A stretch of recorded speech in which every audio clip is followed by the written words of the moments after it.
Ready? Yeah, let's do Okay. So we're talking about ticking. Yeah.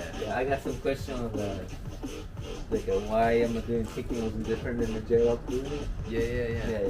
So there's different styles of ticking, Yes. different techniques, and different illusions for each style, right? Yes. Yeah. So the discussion, there was a comment that said J-Rock taught ticking one way and that you were teaching ticking another way. Yeah. But both are right. Yeah. People get confused. But Yeah. This is more like a bopping way to go, or the more animated way to go. And then the boogaloo doing the ticking was like the boogaloo way to go. But we have almost the same technique too.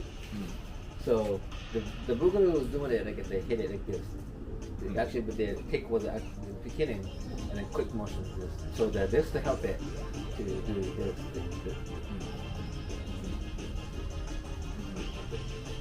So it's almost like a continuous motion from here, but then adding the hit, the wrist hit to it, right? Which gives it the jump effect. Yeah. Two together. Right. Then ours is more like to stop it. Then we call tick strobe. There's a lot of discussion about tick, strobe, all that Yeah. sort of stuff, but a dime stop is also a tick, right? Yeah. It's about the Time span different. Yeah, time span different. And most of these words just come from what people were seeing. They were describing what they were seeing. So if you move faster, it looks maybe more like a strobe light. But you can also adjust the strobe to move slower. So So that type of strobe was not a hitting them. Just stopped it. The dime stop was a strobing, like even like ticking timing, and that people call strobing to that one. And then they call ticking was this, where you want hitting. But they are comfortable to doing the hitting this way, so that's why they're doing it this way. But we got more wrist hits, different ways, right? Like this way, that way. Yeah. So we can do different timing and then different effects of the hitting forward.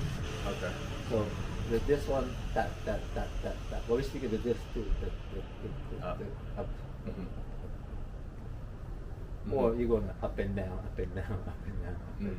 So not like every time you do hitting this one. You're going this one is down, this hit to just part of a lower, and this one's a part of a higher, and this one's going right and then this way go left. So all the ticks were directional. Yeah. So you they hit just that hit it direction. They still like you dime stuff together, but you're hitting it. So this is like it's difficult to do it that way, right? Yeah. So it takes longer to learn, but what's the benefit of doing it directionally versus doing it just the one way? Where you can create the same illusion with just the hit like this, right? But then what's the benefit of going directionally? Yeah, because look more cleaner. Because you go this way, then you shake it that way. So the direction is the same when you're hitting. So you clean up with just like a straight line. Yeah. But you're doing everything with this, or the upward and then hit it, the effect that one down. If you do it right, so you can change some material or weights. Oh, okay. So you should like miming weight with the tip. Yeah.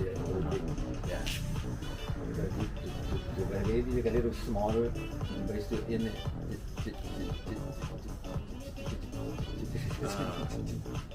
Yeah. But you have directions, you can make it more cleaner and doing it. But it's a separate. You stop it and you hit it. Right? We're just doing the same time. But you can do like a weight. Yeah. Weight there. Yeah, and it also becomes more anatomically efficient, right? Like the body, like if you're hitting one direction, it allows certain muscles to relax, while they can then regain their strength and then go the other direction, right? So you can do more quicker, so you're switching the muscles here and there. So if people did this one way, you get pumped up already, and you can move that much. If you go this one, so that one's automatically relaxed because you stretch it out. So this one stretch it out, so that one's gonna relax. So pretty much you on and off, switch it on and off. You on and off. Yeah, on off. You're supposed to do it on off. So initially, when you're first learning ticking, like everything is like everything is flexing, right? Yeah, boom, boom, boom. Eventually, you can learn to hit directionally, and that allows you to, I mean, tick for longer, quicker, all those sorts of things. So yeah. But at the end of the day, it's all about creating the illusion and also the music, right? So yeah. So how many styles of ticking do you think there are? Oh, damn. So many. But they all kind of produce the same illusion, right? Yeah. But the technique is different. Yeah. Like a heaviness, or it looks like more metal, or it looks like more wood. Yeah. Versus looks more like stones. Oh, so it's like you're almost miming the texture of what you are. You know, whether you're the claymation style or it's something that's very light or something like plasticky. Yeah. Or a cartoon book, right? Yeah. That's very light versus So something. like pretty much too many dime stuff. You can do it, then ticking's a dime stuff anyway. So. And then you hit with it different directions or same directions, and then there's some fight things going on, and you can show some iron ideas, or because if you hit it, their shape is different, wood more soft. Okay. The concrete was like, and I just fucking locked it, right? Yeah. Dang. So, like, having the directional hit also allows you to take your imagination deeper into the process of it, right? Yeah. So, back in the day, what was the ticking like? I mean, they weren't thinking about like the technique necessarily. Like the idea of the tick-tock was the ticking was like a big clock. Like a tick-tock. Yeah. They call it tick. So that's why they call it ticking. But at the same time, like the dime stop, the idea was to stop the dime or something. Yeah. So you spin the coins or you drop the coins, and it should stop right. They're not stop like this, right? Yeah. They're not stop like this. They stop like this. So how to shaking it.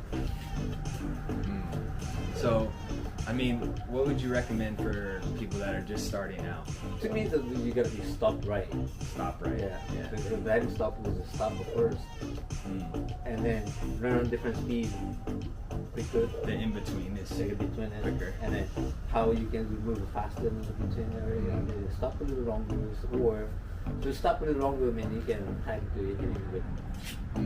And that's like training your muscles to activate and deactivate as quickly as possible. Yeah.